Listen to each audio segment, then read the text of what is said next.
El tercer pico del COVID en Colombia ha sido devastador. Crece alerta en Colombia por tercera ola de coronavirus. Han advertido que un tercer pico de la pandemia, un tercer pico de contagios de COVID-19, al borde del colapso hospitalario y por cuenta del tercer pico de la pandemia.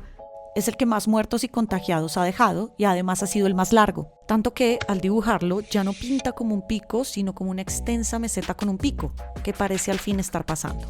Se ha convertido en una tragedia que tiene colapsadas las unidades de cuidados intensivos y ha alcanzado a dejar 600 muertos en un día. Y aunque el presidente Iván Duque y alcaldes como Claudia López han señalado las aglomeraciones del paro como su detonante, no hay evidencia suficiente para afirmarlo. Y todo apunta a que no solo hay un hueco por el que se nos esté saliendo el agua.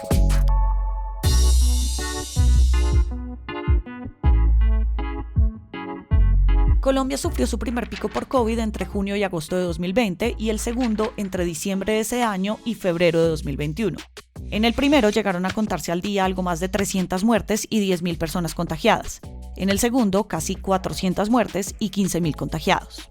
El tercero ya lleva 3 meses y los reportes se han salido de toda proporción. Al día ha habido 500 muertes por COVID o más, algo así como si a diario se cayera un Airbus A380, el avión de pasajeros más grande del mundo. Desde que comenzó en este abril han fallecido casi 50.000 personas, más de las que caben en el Estadio El Campín. Además, este tercer pico ha tenido un promedio de 30.000 contagios diarios, que suman cerca de 2 millones de personas.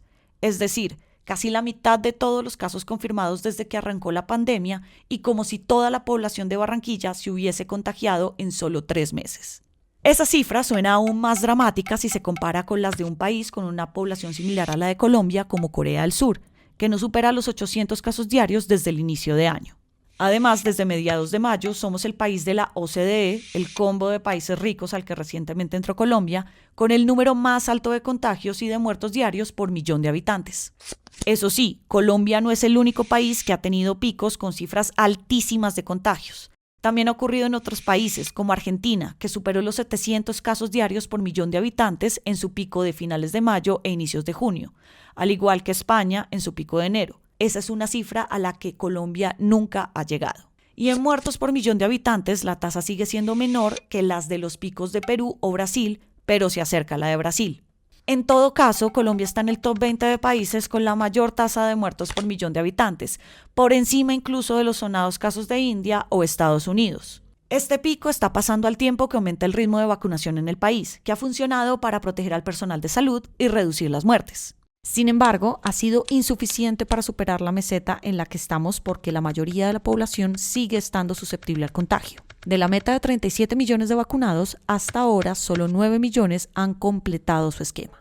Pero bueno, entonces, ¿a qué se debe que el virus haya arreciado esta vez con tanta fuerza? Según expertos consultados por La Silla, han influido por lo menos 4 cosas, sin que científicamente aún esté claro cuál pesa más. La reactivación de la economía, que con la vacunación la gente está más confiada y ha bajado la guardia, las nuevas variantes y las aglomeraciones del paro. Con la reactivación económica hay más gente usando el transporte público, en cines, bares, restaurantes y ahí, por ejemplo, la gente no solo guarda poca distancia, sino que suele quitarse el tapabocas. En cambio, en el primer pico, en agosto de 2020, había cuarentena estricta y en el segundo, entre diciembre y enero, todavía había restricciones como picos y cédula, leyes secas y toques de queda. Pero después de un año de pandemia, las cosas han cambiado. Aunque en el momento más difícil del tercer pico, el gobierno nacional les pasó la papa caliente a los alcaldes de las ciudades más críticas, pidiéndoles que presentaran planes de acción, y advirtió que podrían volver las restricciones como toques de queda, es muy improbable que tras el golpe económico, el presidente o algún alcalde se la juegue por volver a cerrar. Y también es muy poco probable que la gente esté dispuesta a aceptarlo. El exceso de confianza de la gente que se vacuna, como ya pasó en Chile, también ha podido incidir en que con adultos mayores ya inmunizados, muchas familias se volvieran a reunir, se expusieran más y crearan focos de contagio. Además, porque este pico coincidió con los días de la madre y del padre. Las nuevas variantes son otro lío, porque las caracteriza su capacidad de contagiar más fácil a la gente. Y a Colombia ya llegaron la alfa de Brasil, la gamma del Reino Unido y la delta de la India. Aunque por ahora se ha encontrado que las vacunas son eficaces contra las nuevas cepas, faltan más estudios y pueden seguir surgiendo más. Por último, están las aglomeraciones que hubo durante las protestas del paro que arrancaron el 28 de abril.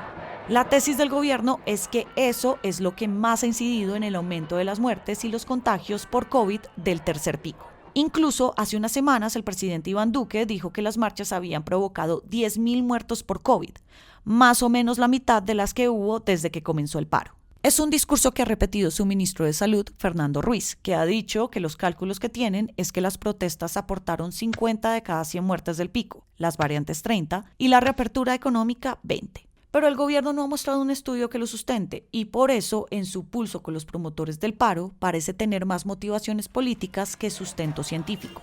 Desde que se abrió este debate, los expertos han advertido que aunque en las protestas es difícil guardar el distanciamiento social y en ellas la gente no suele usar bien el tapabocas, también se dan en espacios abiertos en los que se ha probado que la transmisión del virus es menor.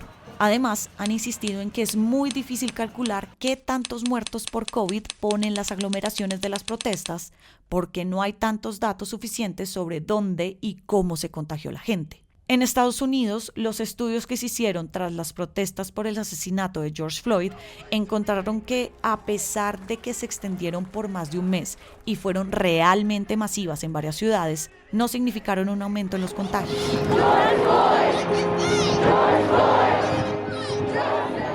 En Colombia, un estudio concluyó que, aunque hubo regiones en las que los casos aumentaron de la mano con el paro, en otras no.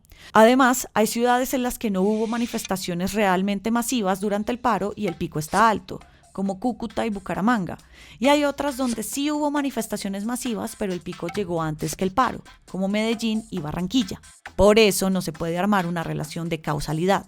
Lo que sí fue muy evidente, y lo resaltan funcionarios y expertos, es que el paro le terminó metiendo presión a los alcaldes para terminar de reabrir, en la medida en que era difícil que la gente se quedara en la casa cuidándose mientras veía desde su ventana o en redes sociales a miles de personas marchando.